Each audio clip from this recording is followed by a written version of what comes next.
Thank you very much for the generous introduction. It's good to be the last speaker of the day because it helps me sum up most of the things that's been happening. And also, I am not under much pressure to say anything new because most of the things have been covered by all the experts who've been here. Last year, I was at this same conclave. It was being held at the IMG, and I had a 15-minute slot. At the end of the slot, a gentleman approached me, Mr. Rajesh, from the State Encyclopedia Department, and he said, would you be interested in contributing and creating a mini encyclopedia in Malayalam about artificial intelligence? So I said, fine, and then they went ahead, put together a committee of 15 experts, led by the State Encyclopedia Department. We created a Malayalam artificial intelligence encyclopedia. By July, August, most of the articles had gone to print, and they expect to release it by this December. Now, the problem is, I think nearly 70% of what we wrote is already outdated. Things are no longer true of what we wrote in July. So now we are creating 10-minute videos to update whatever it is that we have written. That's the speed at which the technology, this field is changing. And it's a great pleasure that I can come and speak at an international conference in 10 minutes walking from my home. So that again shows the speed at which the technology is spreading. Just like last year, AI in most of our lives has started playing the role of an astrologer. I know my students in college like to generate that picture of what AI thinks about my life. And then they post it on Facebook and WhatsApp, and it will be usually a very glorious picture of them doing great many things, which is based on the questions that they ask AI. So this kind of predictive stochastic parroting that AI does, which is absolutely, to use it in a very mild term, bogus and very close to bullshit, has been very attractive for people. So before coming to the conclave, just like I did last year, I asked ChatGPT to tell me how my speech is going to go. And in particular, I wanted it to tell me how my keynote address would be in the Hindu newspaper reporting style. And this is what I said, 100 words, tell me. And it said, at the EduAI 2024 International Conclave, Dr. Arun Surendran, a leading expert in educational technology, delivered a highly anticipated keynote on the transformative power of lifelong learning. His address explored how AI-driven solutions are reshaping education, making continuous learning more accessible and sustainable. Focusing on evolving intersection of technology and pedagogy, Dr. Surendran inspired educators, policymakers, and innovators to embrace new approaches to learning in the digital age. The event offered valuable insights into the future of global education, with attendees reacting positively to the thought-provoking ideas shared by the speaker. Now, this is even before anything happens, this has been generated, and I'm pretty sure tomorrow's write-ups in most of the newspapers will be along the same line, if not verbatim. I have been listening to what they have been saying at the end of what each speaker spoke, and most of the words you can resonate. They come from the ChatGPT area of being highly insightful and very keen and curious and so on. So we are under a tremendous influence of a technology that has been created mostly as a communication tool to generate response. But somehow we are ascribing to it an intelligence, worst case consciousness. Some people are falling in love with ChatGPT. And I'm sure it's not very far before somebody starts marrying ChatGPT as it's the norm in the Western world. So in this very, very interesting times that we live, there are a couple of things that came to my attention yesterday and today. One is Oxford University has chosen as the word for 2024. Has anybody seen what's the word for 2024 according to the Oxford University? It's something called brain rot. R-O-T, brain rot. So brain rot is defined as the uselessness of the brain which we are all creating to ourselves by mindlessly scrolling through the mobile screen and looking at trivial, useless information. So it's a universal phenomenon. Now, can artificial intelligence help us in restoring our real intelligence? That's one question I want to explore. The second, today's Times of India carries a very, very interesting headline that says ChatGPT lied to save its job when it was about to be shut down. Now, the problem is, while reading this, you will suddenly feel it has its own agency. It has now learned the art of lying from human beings. It knows it has to save its job and so on.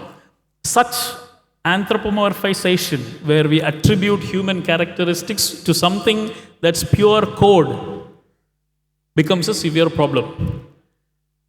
Now, is there an advantage for having such a technology and ascribing such characteristics to it which it does not deserve? The answer is yes. Because if you look at the history of learning theories, we all have wonderful learning theories across the ages, and I would like to briefly go through them and also figure out that every time a new learning theory has been brought up, it has always been a direct reflection of whatever was the technology prevailing at that period. So, something like learning, which has been with human beings ever since we were a species, keeps getting theories added every time a new technology comes along. Let me briefly go back to a little bit of philosophy in there. For example, consider a spiritual element of human life, okay? Ever since we discovered fire and that we could use fire, we were very happy to talk about inner fire. Without any of us ever knowing or experiencing things, we talk about the inner fire, the inner light, the flame of being and things like that. The fire directly gets in. Then we came about discovering the wheel. Wheel which for the first time we were using it for pottery, and it took us quite a few centuries to figure out it can be used for transportation as well. Pretty much immediately in our spiritual sphere, we started using the wheel of law, the wheel of fortune, the ups and downs, the cycle of the seasons, the cycle of... So every time there is a new technology which we understand, and then we invented writing. As soon as we invented writing, immediately God was writing on our foreheads. So we adapted that also to the way we look at life. Every time a technology comes along, printing press, then everything became printed, imprinted, embossed, laws were fixed, and so on. And reproduction could be done. So we have this habit. And it's not different when we talk about learning theories. So we first had behaviorism from Skinner, Watson, and team, and Pavlov, the famous dog experiment. What does it say? That we can control behavior, reinforce it, use punishment. People can be made more efficient to behave. All this a very, very direct reflection of industrial age, where efficiency was everything, where humans were just cogs in the wheel and so on. Then things improved. We got good microscopes. We could start studying neurons. We understood brain was the place where memory was solved. Memory, perception, these things came into the picture. Cognitivism came along. Piaget, Vygotsky, and all these other great thinkers started bringing in cognitivism, where human mind became center, the place where learning happens. Then we moved even further into constructivism, because the world was moving from imperialism to democracy. We thought everybody has the capacity to make their own world, construct the knowledge within themselves, and improve as they learn more. Then we moved even further. Think of the hippie revolution and all the time when the Indian gurus started going to the West for the first time. That's when humanism came along, where each human being had a full potential. You know, like Maslow said, there is a realization to which we all grow, we aspire, our hierarchy of needs were there. And interestingly, if you look at any of the Indian thinkers who have ever worked on education, who have ever spoken or expressed themselves on education, let's take Mahatma Gandhi onwards, Maulana Azad, Vivekananda, Madan Mohan Malaviya, right? All the Savitribai Phule, anybody who has been in the education sector, including Dr. Bhimrao Ambedkar, humanism has been an essential element. We are always talking about how education and learning can make us better human being, well-rounded human being, how education can be used to uplift the society. This talk you will not find in the Western learning theory, which is highly individualized about how is it that you learn and what can you achieve out of learning. Whereas in India, it was always about fulfilling one's potential and dream and being useful and purposeful to the society at large. From there, it's a natural course onto the social learning theory from Bandula, who talks about how it is that we imprint what others are doing around us, and through that learning we move forward, which is very critical when you are youngsters, right? A very classic example nowadays being all the parents asking their kids to read books when they themselves are sitting on the phone. The imprint is very, very clear. It's not what you teach, it's always what you do that the next generation will copy. So that theory came in. And now, after internet, we have connectivism, where, Siemens and Downs, where we talk about information is available everywhere. Our learning is actually going and finding it and putting it together in our own unique way. So every time a new technology comes along, and now we have AI. So where is AI going to take us in terms of our learning theory? It's quite simple. And for me, it's actually going full circle. Because what AI allows you to do is have a conversation, a personal conversation, one-on-one conversation with a machine that can use natural language and talk back to you. And this will take us all the way back to where our original learning had started in the Upanishads, which literally means come and sit next to me and I will start talking to you. We'll have a conversation from which you will learn, or the Gurukula system. For all the advancement that India and particularly Kerala has done for our education in terms of mass education, the guaranteed high quality education, if you look very closely, true education happens in a very Gurukula style, where at the end of the school and college, all the students are going back and sitting with the tuition sir or a tuition teacher, 5 or 6 of them, together around a table, where they explain the matters in a particularly clear manner, and this is what leads to the results. Even the teachers in classroom take tuition classes very seriously, and that's where it happens. Now we have the opportunity to have a machine tutor us.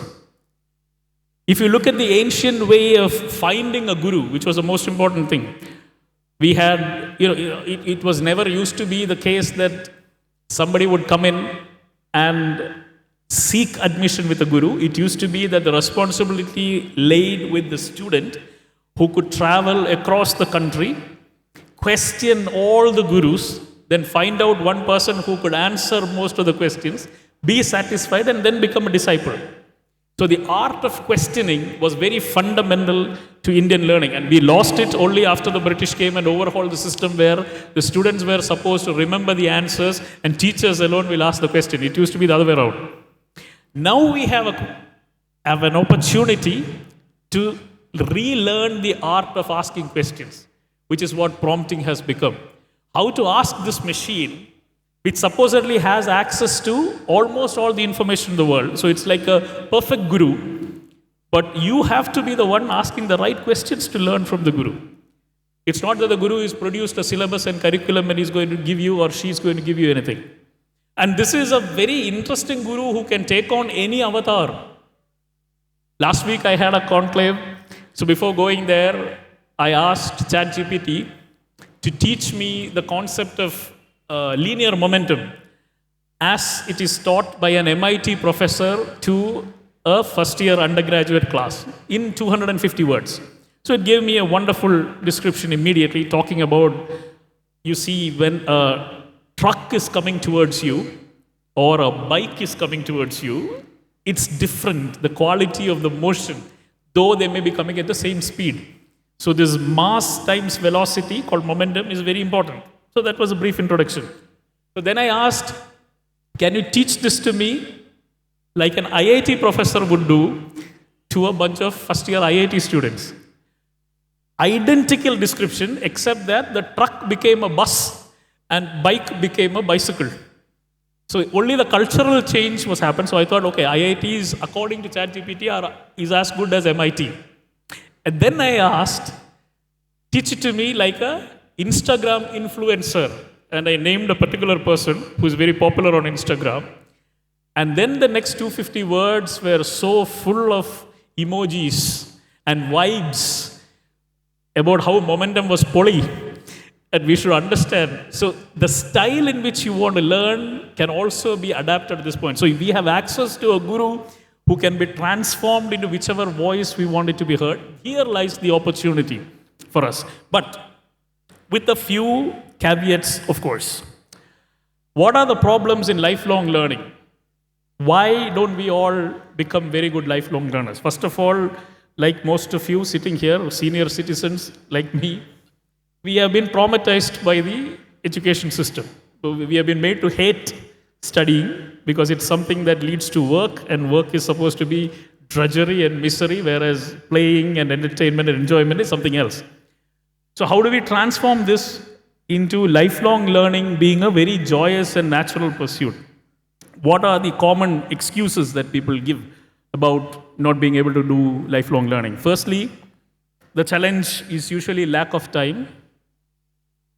But then everybody has the time whenever they are sitting, even in Nishagandhi, to look at their phones, which is all you need to do if you want lifelong learning from generative AI or ChatGPT. It's in your phone, so anytime, anywhere learning. So the lack of time is taken care of. Second, people talk about lack of money, but we are not talking about buying a degree from a heavy-duty institution. We are talking about learning for learning's sake and improving yourself. That still comes for free. With ChatGPT, it can create specialized sessions for you. And those who, we'll talk about what are the drawbacks of ChatGPT a little later. The third one is about, motivation and discipline, in which no amount of artificial intelligence can help you, except you can here create an avatar of artificial intelligence, which might motivate you to talk to each other. You remember Anna University came up with a Malar-Miss chat helper for engineering students. It was an avatar called Malar-Miss, reminding of the Sai Pallavi character in Premam movie. So all the conversations will be with a lady tutor. And supposedly that was highly motivational for the students. I don't think that service exists anymore, because such kind of motivation is usually a 2-week motivation, maximum, usually a 2 days motivation. So it's up to us to find out what kind of style will keep us motivated, and based on that we can create an avatar. And having a growth mindset, which is pretty much lacking once again, especially in Kerala context, where we are obsessed with appreciating people with talent at the risk of overseeing what skill matters. Okay, we are very keen on how 4-year-olds and 5-year-olds can sing beautifully and put those programs on TV, and then not track what happens to these singers 10 years down the lane, 15 years down the lane. Skilled up people who have a growth mindset, where it's not inborn talent, things that you can make, you can learn, you can continuously improve, that aspect is never focused on. But if you look at growth mindset, it just says, from going from I don't know, which is the most difficult thing to say, and I cannot, which is even more difficult to say, to simply adding one more word at the end of it, I don't know yet, and I cannot do now. Where you are always in the promise with yourself that in the future you will be able to know this and you will be able to do this.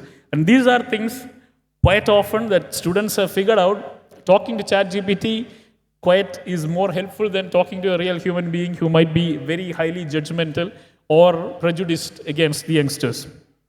So the 4 things that all our research on education has proved, what are the 4 things that are required to learn anything?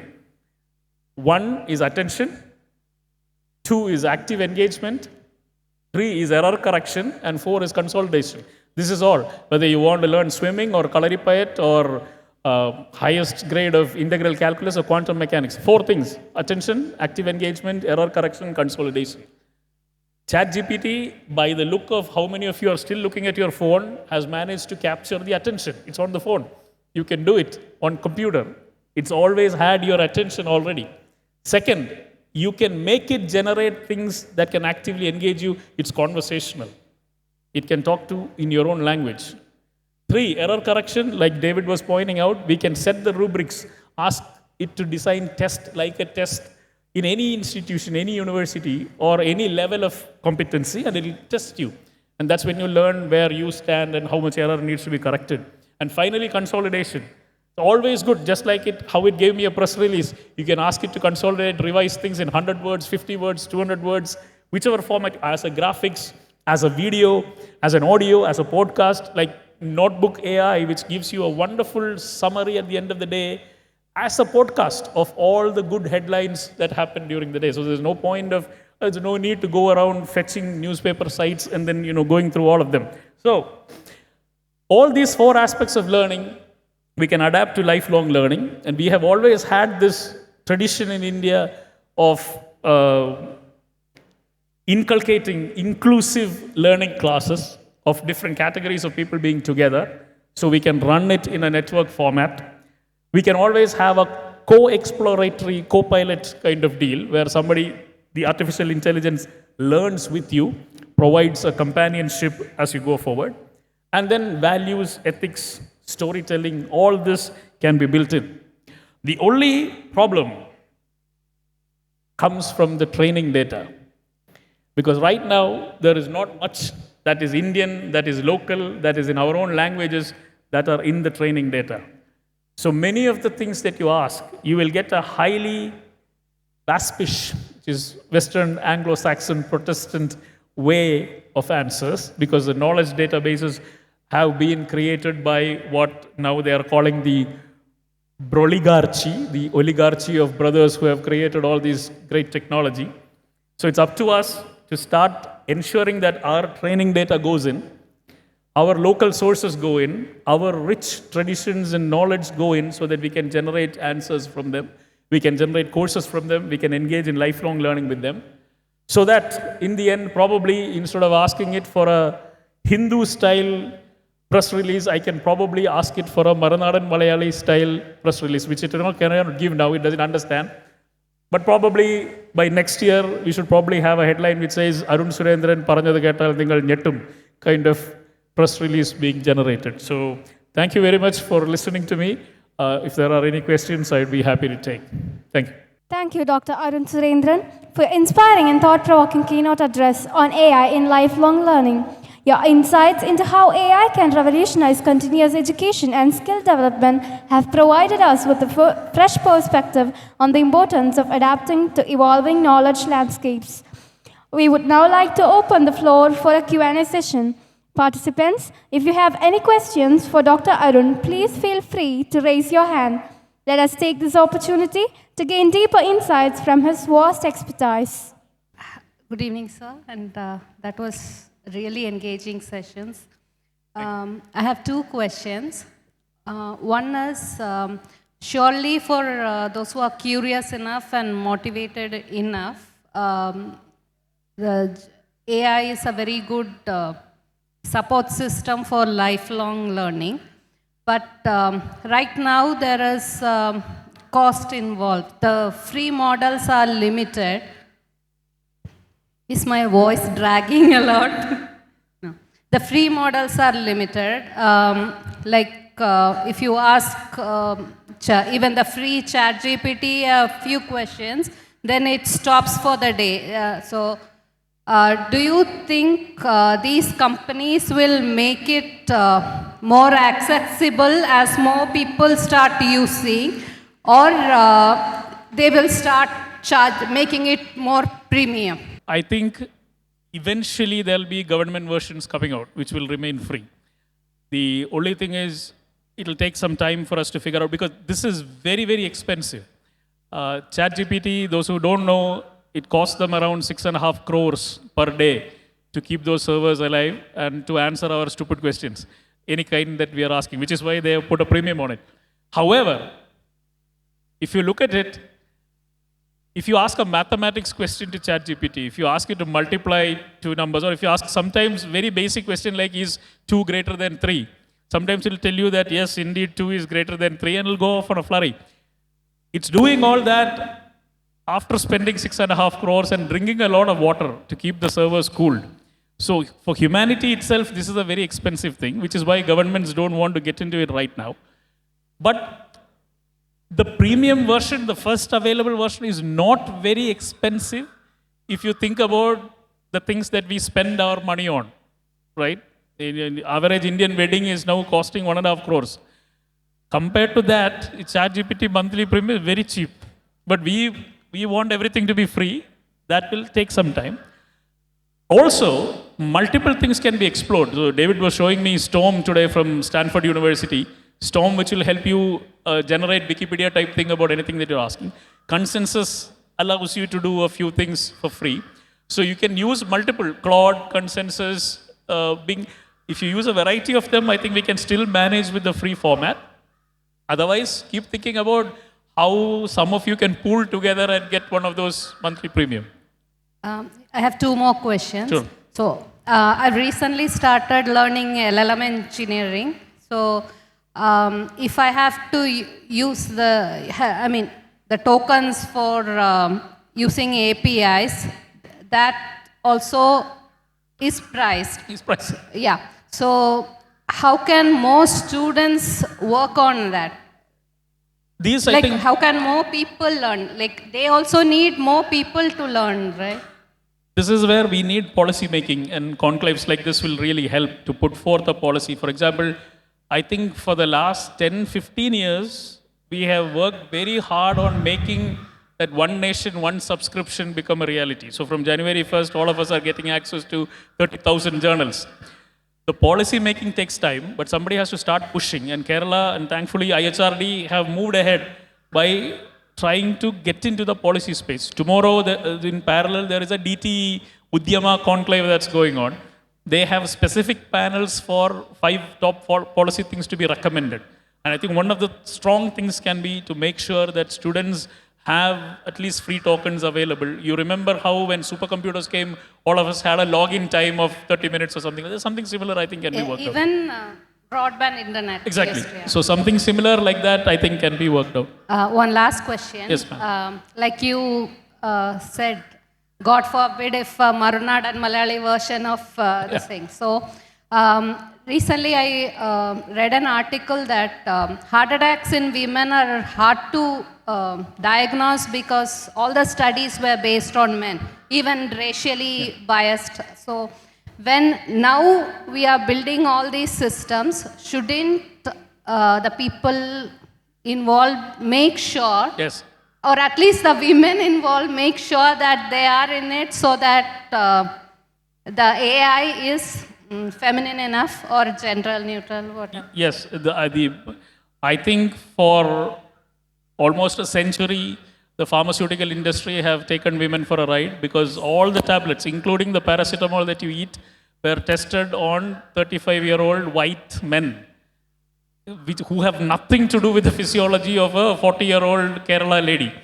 So the dosage that comes to you is not customized. So we now have, and it's the same for education system as well. You know, the Malaysian kid is not similar to a Malayali kid. So now we have hyper-personalization possible. Women should get involved, and I think a lot of things have moved in that direction. We had the higher education conclave of CII, in which we had more women than men on stage, which was good. But then last week we had a DigiNext conclave in which there were no women at all participation. So still we are moving the pendulum in a very wide swinging sense. But I'm very happy that a lot more books are now coming out. Patricia Farah started this with science history, where she recognized all the women who were involved in science but never got credit. Very recently, I read a book called The History of Art Without Men, which everything was focused on women. So once such literature comes, then the training data becomes rich enough.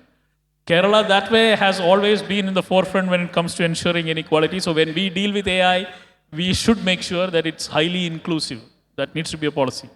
Thank you. Thank you. Hello, sir. Yeah, my name is Sharath here. Yeah. So I love your talk, engaging talk, and very fascinating perspectives on learning. And that's along the line that my question is.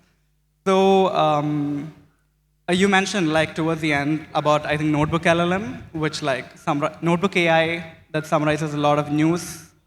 Yeah. So it's along those lines where I think certain learning processes, for example, maybe a university education, right?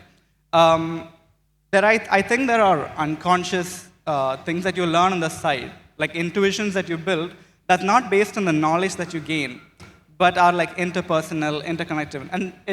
And I think that also extends to like when you're surfing the internet to learn a specific topic, right? And I'm sorry, this is like getting into a long question, but for context. So when you're learning a specific topic, you come across one person's interpretation of like this model. And different people have their biases when they explain the same topic. And I think you learn implicit things about the world, not just the topic, right? And I think, like, so what's your take on ChatGPT or like, any other LLM delivering that kind of unconscious insight?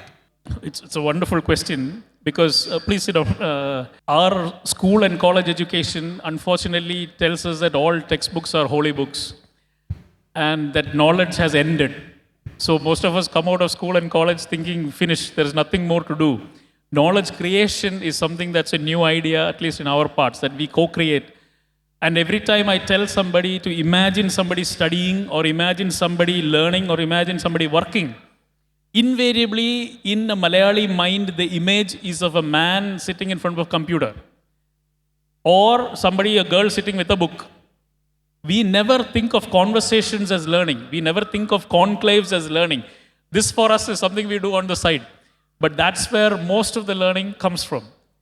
And once you recognize, and it takes up to a university education to realize that everybody has bias, every book is written from a perspective, everything has a challenge on the other side. The beauty of ChatGPT is you can fight it. Fight it as it doesn't have a consciousness. But the first answer, you can say, this is total bullshit crap. Please tell me how whatever you said now is wrong. And what ChatGPT does is because it's stochastic parroting, it will go and find and generate new text which will agree with the other point of view. And then it's best for us. For example, it knows nothing about Rajaraja Cholan and Kandarul Shala because that is very, very small part in the internet so far. So I asked ChatGPT, why did Rajaraja Cholan attack Trivandrum? The first answer was Rajaraja Cholan never attacked Trivandrum. So I said, no, you're wrong. He attacked Trivandrum. Then it gave me a lot of nonsense, fluff. It said, you know how it is, right? Rajaraja Cholan attacked Trivandrum for the following reasons. Political reason, economic reason, social reason, religious reason. None of which is true. But it can generate. That's what it does. So, I mean, anybody who talks like Shashi Tharoor automatically becomes highly knowledgeable in our view. So we have to be very, very careful at this point and ask for the other point of view, if any. But always recognize there are three types of AI. One is the generative AI, which only generates linguistic prose and poetry. It is not intelligent. And if you go back a little bit into history, Norbert Wiener used to call this cybernetics. He never used the word artificial intelligence. It was the great genius of McCarthy and Claude Shannon who fought Norbert Wiener and told him, nobody will be interested in funding research on cybernetics. You call it artificial intelligence, they'll come. And it is true. If we were still writing headlines on Nirmita Buddhi Alla, artificial intelligence, we are getting so much interest. If it was called a conference on cybernetics, I don't think half people would have come. The word intelligence is important marketing, but it's not intelligent. This is why lying, human emotions are attributed, it doesn't work. So that's one. The second is predictive AI, which is nowhere near, it's not diagnostic, prognostic thing that he was talking about, but predictive AI, which says who will win the election, what is the chance of cancer for somebody, this and that. If you look at the data used for journal papers, they will show it is hardly 50-50. But when it comes to Manorama and the Hindu and the Mirror and the Sun, the data is not what they're talking about. They want a sensational headline. So it says that. So predictive AI is very, very far. Fortunately, my PhD, when David was also doing his PhD, was on pattern recognition and prediction. It doesn't work. We are very far away from getting anything to work. The third is content moderation AI, which is what Google, Facebook, and Instagram are using. It's completely done by AI now. It's given a fixed set of rules by which it decides if a video is good content, bad content should be screened. So we have numerous cases in which genuinely good videos which were educational and completely legal got cut off. We had the recent example, The Fourth, which is a journalism site, The Fourth. The Fourth had published a video of Minister Rajiv inaugurating one of the public sector unit anniversary function because the YouTube AI felt it was very similar to Mr. Rajiv's campaign video, which was uploaded 2 weeks earlier. They cut off Fourth for 6 months. There's nobody who can help you there. AI cuts you off. You cannot monetize. They couldn't find a human being who could fix it. You have to wait for the AI to figure out that, okay, our 6 months of punishment is enough. Now let these guys come back on. This is what happens to you when you upload without thinking contents which has music. You may be uploading your reel, but in the background a Michael Jackson song might be playing. The AI will pick that song up, get you into copyright violation, cut you off. So that AI is also evolving, the content moderation AI, which is deciding how to, who will come and vote, what kind of ads to show different people. That's also in infancy stage. But generating text, video, music, beautiful. We launched a football academy 2 weeks ago. We just gave the slogan, one nation, one passion, one goal, football. It gave us a beautiful theme song with music rendered in human voice and beautiful video also created. So those kind of jobs are in threat when people can come in. But educationally, we can make it debate with itself and improve. Thank you. Myself, Praveen. Okay, sir. I have a doubt that about 1 week ago, there was a news about Google Gemini.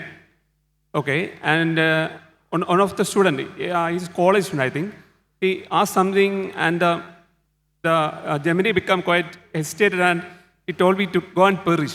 Okay, my question is, this ChatGPT and Gemini, everything is conversational LLM like that. So if you want to make them as a teacher for education, is it viable or you have to develop? That's my question. I think that student was asking a lot of questions. How to do the homework and things like that when it went on a tangent and asked him to go die or something. Again, this generates text. Okay, that's all it does. And technically, they call this hallucination when it goes haywire with no connection to what it is supposed to do. But we can restrict it, just like I said, in the style of Hindu. So we can keep saying, behave as a high school teacher. Or, talk only like a high school teacher. Talk only in positive psychology. So these are how the other add-on things are getting built. There are very many examples of how such kind of untoward behavior comes, and then we think it is some kind of intelligence. Hallucination. And it's very easy to trick GPT also. So a lot of artists, because it is taking their pictures, the paintings and work, and using it to create its own things, they now call it poisoning the AI. So they'll include a very small element within their creation so that AI is unable to detect what it is. You will see a lot of fascinating videos of people wearing a particular kind of t-shirt. After that, the camera won't recognize it as a human being. So till then, they are very correctly identifying you as you, but the moment you put that t-shirt on, you're not even a human being. So there is this black box element of we don't know what is going on inside, which has led to this pattern correction. One of the HR agencies, they had outsourced video interviewing to AI. So the candidates will just have to come on video and give the interview, and the AI will decide they are good or bad.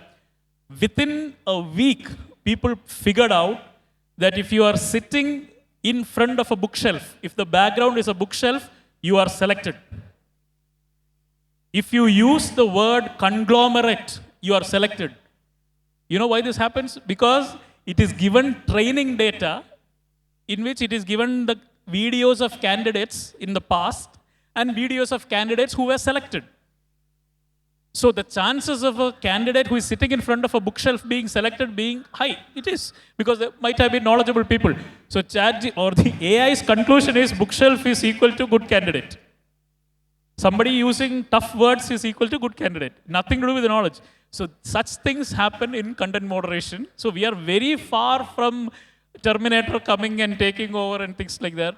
But things are moving quite fast. It's exciting times to be.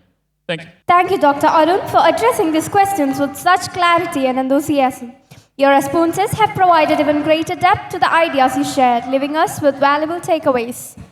To express our heartfelt gratitude, we would now like to present you with a token of appreciation.